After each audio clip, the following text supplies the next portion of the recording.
I don't know. I mean, you guys on the East Coast would have seen it before us. I don't know how much you've been following today's big action about the PGA Tour and LIV Golf and the merger. They've been in a 2-year major lawsuit. You're talking about going after antitrust. It's the Saudi-backed league and the Saudi money. Have you followed any of that? And as someone who follows a lot of professional sports, what you make of when you got leagues merging like this when they were basically virtual enemies? Yeah, exactly. Well, I do follow it in that I do a show on Marquee Sports Network called Classes in Session. So we talk a lot about issues beyond baseball that intersect sport and social issues. And I teach the course at UConn. So they won the national champion. We had plenty to talk about. So one of the topics we went through was sports washing through the Olympics, and just talking about how nations may use or organizations may use sport to try to cover an image and lean into the best of sport to sort of redirect your attention to something else.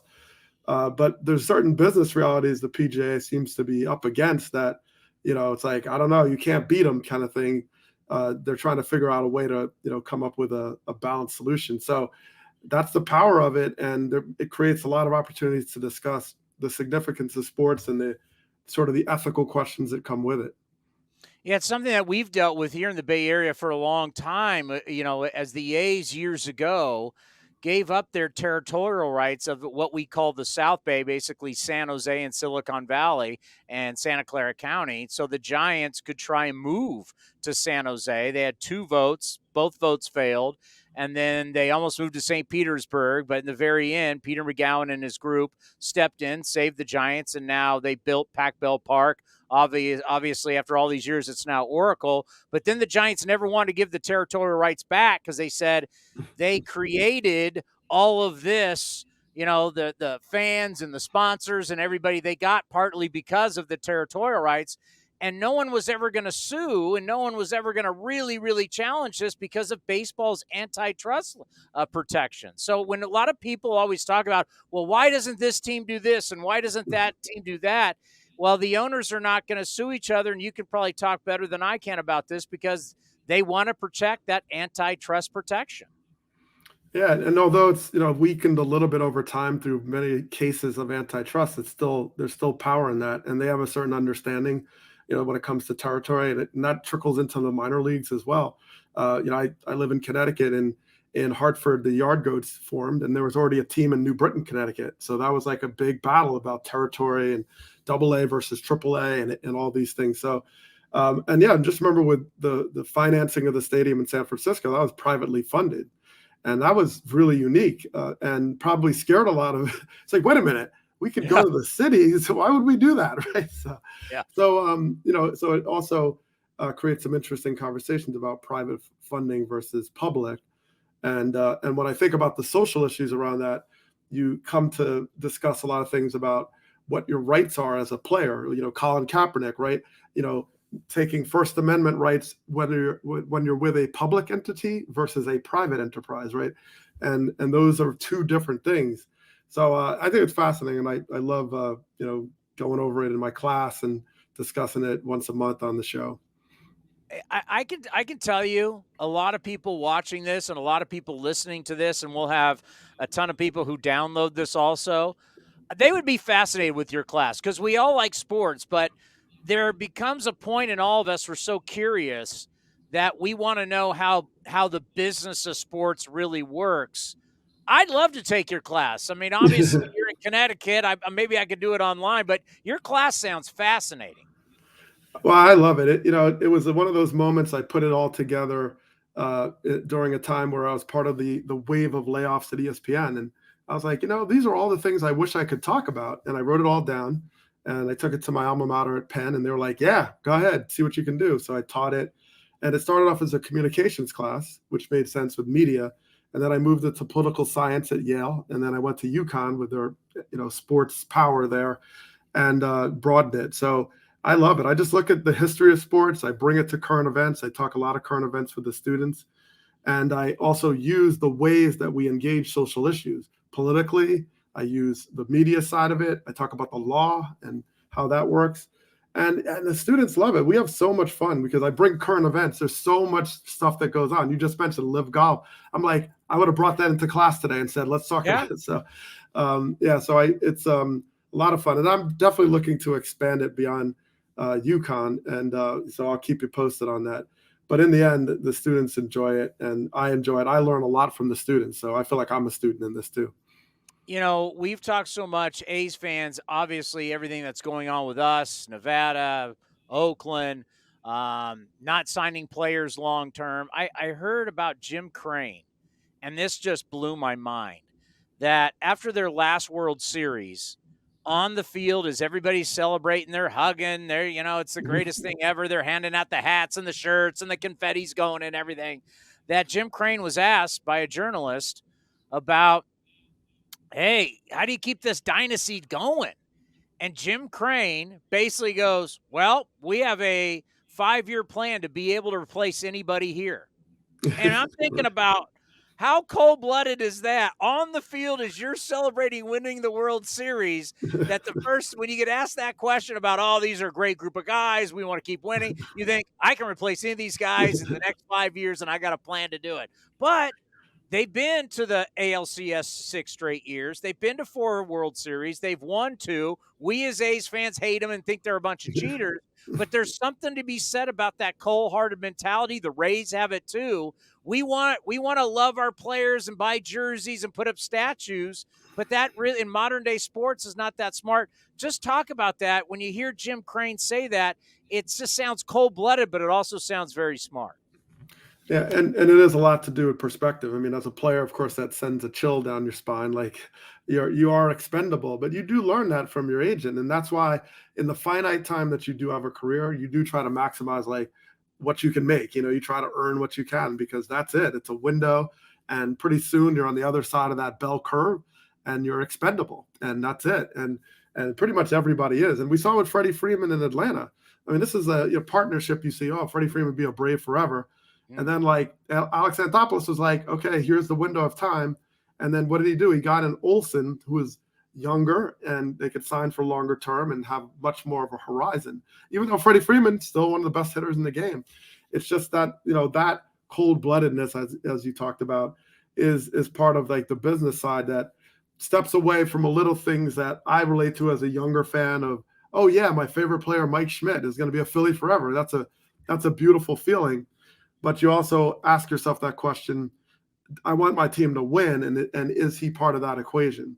And if you love someone like Mike Schmidt or you're a fan of someone, then you're like, the business side will say, well, we'll make him a coach. That's fine. He can still be there. Doesn't mean he's batting third in the lineup, right? So they can love you and make you a special assistant to the GM, but it doesn't mean they're going to pay you a lot of money if you're not still very productive. Yeah, you bring up the Freddie Freeman thing. It was like the communication between the agent and the team, and I mean, there's 2 sides to it. There's always 2 sides to a story, what to believe. But it sounded like Freddie was definitely hurt. First time he goes back there, he's in tears, and it sounds like I would have signed for what. And then now, I mean, if season ended today, the guy could be the National League MVP. Yeah. He never skipped a beat. I know there was questions about like his challenge of leaving Atlanta, but what I loved about Freddie Freeman, and he's a great guy, is that it's truly the honest emotions you feel about getting traded and leaving. I was drafted by the Cubs, and they traded me to the Phillies, which was my childhood team, but I was still upset because I spent my whole year in minor leagues and winter ball in Puerto Rico, and I finally got to the point where I'd be a starter and they trade me. I was upset about that, right? And that feeling of still feeling like a Cub, even though the Phillies were the team I loved as a kid, and even though I had a better chance to start in Philadelphia, so there's a lot of pain in transition, and the vision of what you think and how it's going to end versus how it goes, and it rarely goes the way you expect, even for Derek Jeter, who probably wanted to hit 350 in his last year and hit like 210 or whatever. So, it's the transitions are hard, and Freeman, but he still was a pro. It wasn't like he said, oh, I'm going to not show up. He still destroyed his opponents. He might have been in through tears, but he still beat up on the Braves every chance he got. We don't think about, we'll say, transition being tough on players. And our guy Marcus Simeon right now, I mean, he's playing at a level where you're saying, hey, season ended today, American League MVP. He's got a 24-game hitting streak. He's absolutely red hot. I mean, he leaves Oakland, wanted to stay. It is what it is. Goes to Toronto. Toronto's on that, can't go home, can't play in Canada, got to play at these minor league facilities. I mean, it was just a wild 1 year for him there. And then he signs, and we know his family and his wife, and he and the wife, the boys, they head on to Texas and they buy a new house and gets off to a slow start. And there was a lot going on for Marcus. And now that Marcus is situated, family's good, kids are good, get him into school, everything's normal again. Look how he's playing. We never really think about that with players. We just expect we sign you, you get the money, you play well, and there's a lot more to it. And obviously, you've experienced that. Well, there's a whole lot more to it, and family. It's a something that's so powerful and so supportive in many ways, but also when they're not stabilized and you're not stabilized, it can really derail you. And that's the reality of. I didn't have kids while I was playing, but I certainly knew a lot of players that had kids, and it was really tough to get traded in the middle of a season or to try to Oof. find a house or something. You go on the road and someone breaks into your home, all this stuff. I mean, there's so many stories like that where players are distracted because of things that happen in their personal lives. In my case, my dad had a major stroke the last game of spring training in 2000, and it was horrible. And I tried to get home, and my mom's like, wait till we come east, and we're opening the season against Randy Johnson. I mean, how are you going to hit this dude, and your dad's like in a hospital on the East Coast? So this is what, and I went through that for 3 years. My dad was in and out of the hospital. So when you look at my bubblegum card, I wouldn't trade it for the world, but I hit 325 in 99, and I never found that again. And there was 3 years of like torment, basically, dealing with my dad being sick. And he ultimately passed away in 2002, the last game of the season. So that's just a small microcosm of, of what players deal with in real time when they talk about family and kids and having babies and guys, Austin Riley, guys who have young kids and they're just trying to figure it out. So it's tough. And eventually, if they get the right environment, they settle in and they find it again. But you got to keep your family safe, and you got to make sure that they have what they need. Bob Nightingale just did an article, and it's something that we talk a lot about here on this show and trying to figure it out. And as he says in the title of this article in the USA Today, nightmare epidemic, elbow injuries. And there have been 30 pitchers that have undergone Tommy John surgery this year. We've had 12 in the month of May. Shoulder and elbow injuries are up 44%. And the orthopedist from the Mets says it's simply one thing: it's velocity. The ligaments, the connective tissue, you can't strengthen it. It is what it is. And the harder that you try and throw and maximize everything out of your body, the more injuries we're going to see. And our sport right now is so addicted to velocity. The front offices, the draft, amateur baseball, Tommy John surgery for high school kids, college kids. Do you think there's going to be ever a pullback, or is the toothpaste out of the tube, as they say, and it's never going back in? Well, toothpaste may be out of the tube. And part of it is that as long as there is someone to come back and fill the void, the next guy in line is just going to take it. It's just like we just talked about Jim Crane, like the expendability. If you don't run out of the expendable and the supply is still there, we just keep going. And it's not that they don't care about this. They certainly want people to be healthy. And I think that there's so much science around it to create maximum velocity and max effort and all that. You wondered where that would ultimately go, because fine, you go 4 innings or 5 innings as a starter, but you're throwing 100 and throwing as hard as you can. You say, I don't worry about it because I don't have to go 9 innings anymore as a starter, or I'm coming in for 3 batters and that's it, or 1 inning, just the lefty. I'm just maxing out because that's my window. I don't have to worry about going 5 innings. And you wonder if that science, or the sort of pseudoscience around, oh, I'm not pitching that long, doesn't actually translate to being healthier. And I'm sure the data is going to continue to come in, but it does seem like at some point, guys throwing 100 miles an hour consistently, it's hard to sustain that. And because it's so different than when I played. And did people become so scientifically better and so more in terms of superior athletes in that short period of time, 10 years ago, 15? Probably not. Something exponentially happened. And I don't know if the bodies are keeping up with it. It's I'm so glad you're saying that because yeah, it's like you're not that old. It's like you were just playing, it seems like. And the fact that yeah, you'd get a rare guy to throw that hard, and now everybody throws that hard. And now we're watching college baseball, and we got guys hitting 100 miles an hour on a routine basis. I played college baseball in the early 90s. Nobody threw 100, nobody threw high 90s. A guy blowing gas was 94, 95. If you threw 90, you were throwing hard. And now 94, 95 is no big deal. We see regular lefties coming out of pin throwing that. Oh yeah, I mean it's everybody throws hard, and it's partly because they want to. That's what it's the emphasis. Like throw hard, and the data's in about like how hard it is to hit. You put some movement on it, and that's it. You're just gonna miss. Get swing and miss and get chase. So it's effective. That's why they do it. But look, Kurt Schilling, I played with guys like that. Like he would used to say, like I had, two or three different moments where I could go 99, 98, and I'd pick my spots. He could throw that hard. He just elected not to because he was, I have to go 9 innings. He had other goals in mind. And he pitched through that to use his defense and so on. So there's a lot of guys I'm sure could have thrown harder and decided not to because they were more effective in thinking through the mentality of pitching longer. We're talking particularly in starters, and that's a big mentality shift that we have today. Yeah, your buddy Jason Stark has come out with a good article about the first part of the season. It's like teams are averaging so far 8.5 starters. 8.5. I mean, we're just in June. I think about the trading deadline coming up because I know we're one of the teams because there's going to be way more with expanded playoffs. There's way more buyers than sellers.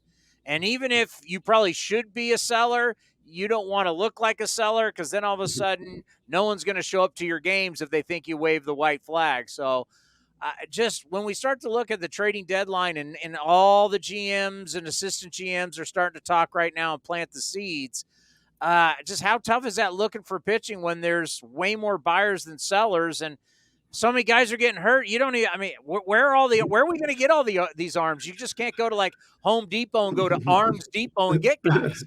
Right. Yeah, I mean, well, it's sometimes it's your depth in the minor leagues. You get a guy that comes from Double A. Like I saw Bobby Miller, a pitcher for the Dodgers. Not a whole lot of minor league experience, but they're like he throws 100, so there he was, and he shut the Yankees down for 6 innings. So you might just get guys that you can piecemeal in, and then while a guy like Julio Urias or guys are hurt and you're waiting for them to come back, that becomes your trade. Get this guy, get Jacob deGrom healthy. There's your trade. So you have to look a little bit internally, look in your minor league system. And if not, you hope there's a team like the Brewers were last year that you're like, well, they're not out of it. They're actually in it, but they're still going to trade Josh Hader because they think they have a good option in their bullpen already. They felt like they had an embarrassment of riches, so to speak. So maybe that's true again this year. Corbin Burns or something. They're like, well, they're not out of it, but they still will move a guy. And that's where that's what you start to see sometimes with this like upside down supply and demand of what we're used to. There's more demand out there for these pitchers, and there just isn't a lot of guys. Let's end on this. As you know, we're going through a really tough season right now. The A's are 12-50, and it's one of the worst seasons we've seen since 1900. If you could, it's like being a professor, being like a dad, being like a confidant, a therapist. If you could give a message to Mark Kotze and the staff, to the current players, what would that message be? I would just say 2 words: Arizona Diamondbacks. These guys were destroyed a couple years ago. A bunch of young kids didn't know what they were doing, and they just said, let's just get experience. Let's put them out there. And you start to see guys make adjustments and slowly figure it out. You add a piece or two, you find some veteran in there, and all of a sudden you could be in a different position.